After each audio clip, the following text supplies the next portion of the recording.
আজকে তোমাদের সাথে শেয়ার করব আমার মনের খুব কাছের একটা রেসিপি।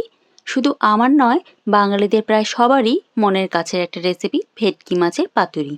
এই ভেটকি মাছের পাতুরি আমি কিভাবে তৈরি করে নিয়েছি সেই প্রসেসটা তোমাদের দেখাবো।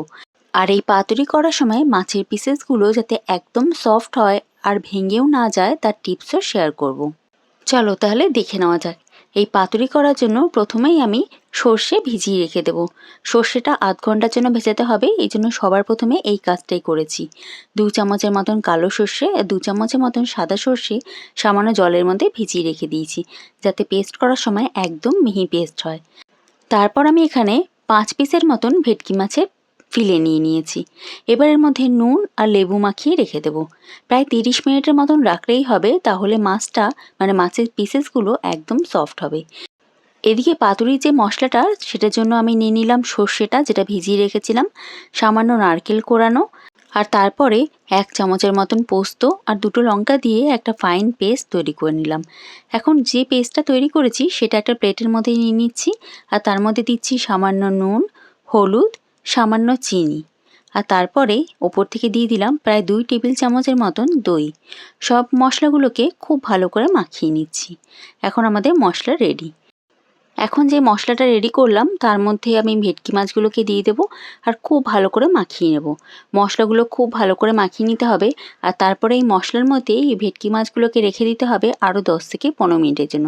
এই প্রসেসটা করলে মাছটা একদম সফট হবে আর বানানোর সময় ভেঙেও যাবে না। এদিকে আমাদের কলা পাতাটাও খুব ভালো করে সেঁকে নিয়েছি, যাতে কলা পাতাটা মাঝখান দিয়ে ছিঁড়ে না যায়। ভালো করে সেঁকে নেওয়ার পর এক এক পিস মাছগুলো দিয়ে দিচ্ছি ওপর থেকে সামান্য মশলা, একটা কাঁচা লঙ্কা আর সামান্য কাঁচা সর্ষের তেল।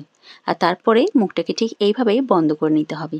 এইভাবে বাইন্ডিং করলে তাহলে দেখবেন একদম কলাপাতাটা খুলে আসবে না, আর ভেতরের শস্যগুলো বেরিয়ে আসবে না, মশলাটাও বেরিয়ে আসবে না।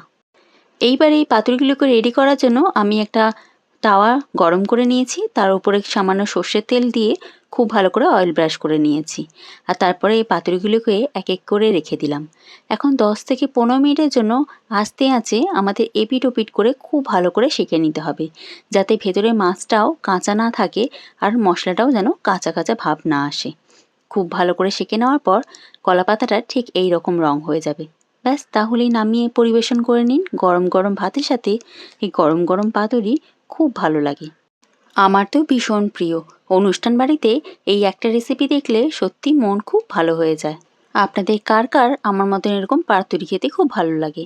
যদি ভালো লাগে আর আমার এই রেসিপিটা যদি ভালো লেগে থাকে, অবশ্যই ট্রাই করে একবার পাতুরি বাড়িতে বানিয়ে দেখুন। আর কেমন লাগলো আমার এই কমেন্ট বক্সে জানাতে ভুলবেন না।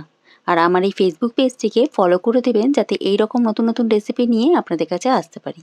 আর যদি ইউটিউব চ্যানেল থেকে দেখছেন, চ্যানেলটিকে সাবস্ক্রাইব করে দেওয়ার অনুরোধ রইল। ভালো থাকবেন, সুস্থ থাকবেন। আসছি নতুন ভিডিওতে নতুন রেসিপি নিয়ে। এখনকার মতন ধন্যবাদ।